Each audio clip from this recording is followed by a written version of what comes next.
ولا عیاب، کبھی آپ نے کسی چیز میں سے عیب نہیں نکالے. اور تو چھوڑیے کھانا روٹین میں گھر میں پکتا ہے تو فرمایا ما عاب رسول اللہ صلی اللہ علیہ وسلم طعام قط، ساری زندگی کھانے میں سے کبھی عیب نہیں نکالا. پسند ہوتا تو کھا لیتے، ناپسند ہوتا تو چھوڑ دیتے. امام نووی رحمۃ اللہ علیہ فرماتے ہیں مالک حامض غیر ناصح صورت العیب، عیب کی مختلف صورتیں ہیں. لون کیوں کاٹتے، لون کیوں کھاتے، کچا رہ گیا پکا رہ گیا، تاری عقل کام نہیں کرتی.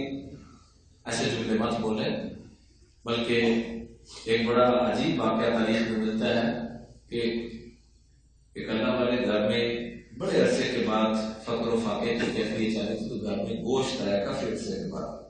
بیوی کو کہا کہ گوشت بناؤ.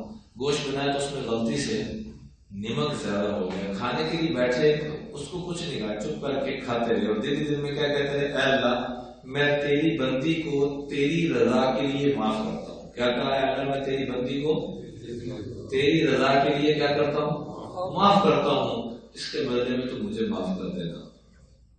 میں قدرت رکھتا ہوں کہ اس کو چار لا بھی سکوں، چار باتیں بھی سنا سکوں، لیکن میں کچھ نہیں کر رہا، صرف تجھے راضی کرنے کے لیے. تو مجھے معاف کر دینا. اللہ کی شان تک انتقال ہو. پوچھا کیا بنا؟ کہا میں نے اپنی بارگاہ میں پیش کیا، فرمایا تو نے فلاں گناہ کیا، فلاں گناہ کیا. میں نے کہا میں تو مارا گیا. ساتھ میں یاد کر وہ نمک والی نیکی کو جب تو نے ہماری بندی پہ ترس کیا تھا، آج اس کے صدقے ہم تیرے پر ترس کرتے. تو آپ علیہ الصلوۃ والسلام نے ساری زندگی ما عاب رسول اللہ صلی اللہ علیہ وسلم طعام قط، کبھی زندگی بھر کھانے میں سے عیب نہیں نکالا. ہم بھی نیت کریں کہ آج کے بعد کھانے میں سے عیب دل کرے کھا لے، نہیں کرتا چھوڑ دیں. کسی کم بھی کھا لے کیا ہو جاتا ہے. آپ علیہ الصلوۃ والسلام کے گھر میں تو 2 مہینے آگ تک نہیں چلا کرتی تھی، چولہا تک نہیں جلا کرتا تھا.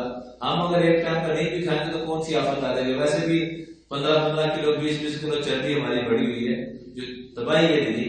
ویسے بھی ان حالات میں تو روزے رکھنا کم از کم جو سنت مسنون ہے وہ تو کم از کم ہمیں رکھنے چاہیے. مہینے میں 13 14 15 ایسے پیر جمعرات کا روزہ 13 14 15 اسلامی اعتبار سے، اور ایسے ہی ہر پیر ہر جمعرات کو امام الانبیاء روزہ رکھا کرتے تھے. تو چلو وہ ہم سے نہیں ہو پا رہے، کم از کم اسی بہانے کبھی نہیں دل کر رہا کم کھا لیں. اور آپ علیہ الصلوۃ والسلام نے ساری زندگی کسی قوم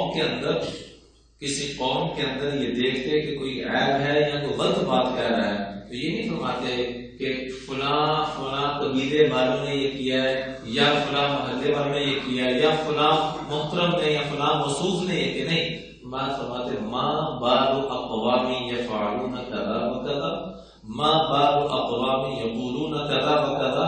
فلاں لوگوں کو کیا ہوا کہ ایسے کام کر رہے ہیں، ایسا کام نہیں کرنا چاہیے. بس اس کام کی مذمت فرماتے، لوگوں کی نہ کریں. کچھ لوگ ایسے کہتے ہیں یا یوں کہہ دیتے، کچھ لوگ ایسے کرتے ہیں، ایسے نہیں کرنا چاہیے. بس اتنا ہوگا.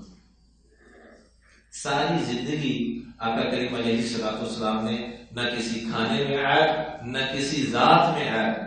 آپ علیہ الصلوۃ والسلام کی بہت بڑی صفت یہ تھا، ہمیں بھی اس کا گزارا نصیب فرمائے.